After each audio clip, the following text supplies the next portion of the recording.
নমস্কার বন্ধুরা, বড়দের প্রণাম আর ছোটদের অনেক অনেক ভালোবাসা জানিয়ে আমি দীপা ব্যাঙ্গালোর থেকে তোমাদের সকলকে ওয়েলকাম জানাচ্ছি আমার চ্যানেলে। আশা করি তোমরা সবাই খুব ভালো আছো, সুস্থ আছো। শনিবারের বিকেলবেলার এটা একটা ভিডিও।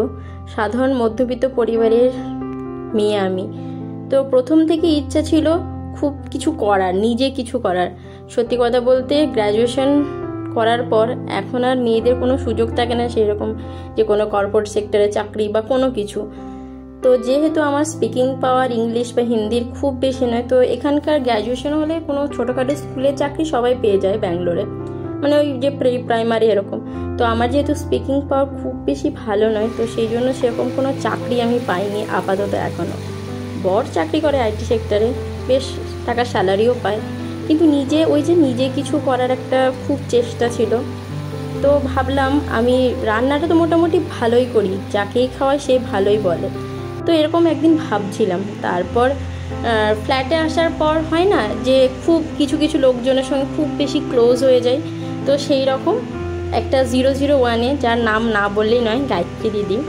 তো আমি যা রান্না করতাম, ওরা কানাডার, মানে কর্ণাটকে এখানকার, তো ওরা পিওর ভেজ। তো আমি যা রান্না করতাম ওই দিদিকে দিতাম। তো দিদি সব সময় আমার রান্নার এত বেশি প্রশংসা করতো।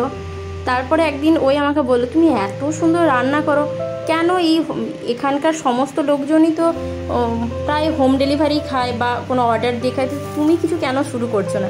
আমি বললাম, কে খাবে আমার রান্না? তো বলছে একবার করেই দেখো না। তো দিদির কথা মতোই স্টার্ট করলাম।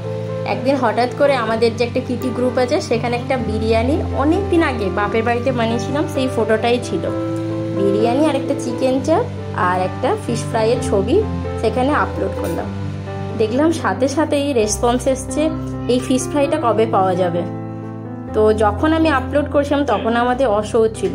তাই আমি বললাম আমাদের অসৌচটা কেটে যাওয়ার পরই অ্যাভেলেবেল হবে, মানে পাওয়া যাবে।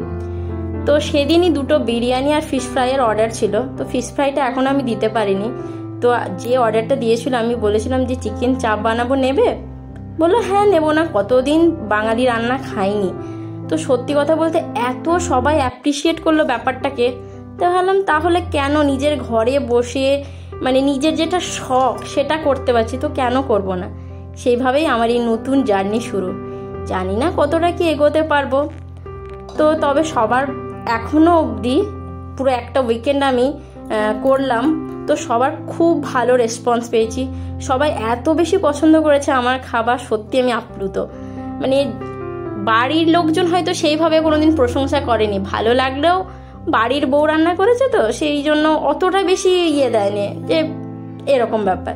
কিন্তু বাইরে সবার থেকে যখন শুনি যে এত ভালো হয়েছে, ব্যাপারটা খুব বেশি খুশি হই। তো যাই হোক, সেদিন চিকেন চাপ আর বিরিয়ানি দিয়েই আমার জার্নিটা শুরু করেছি।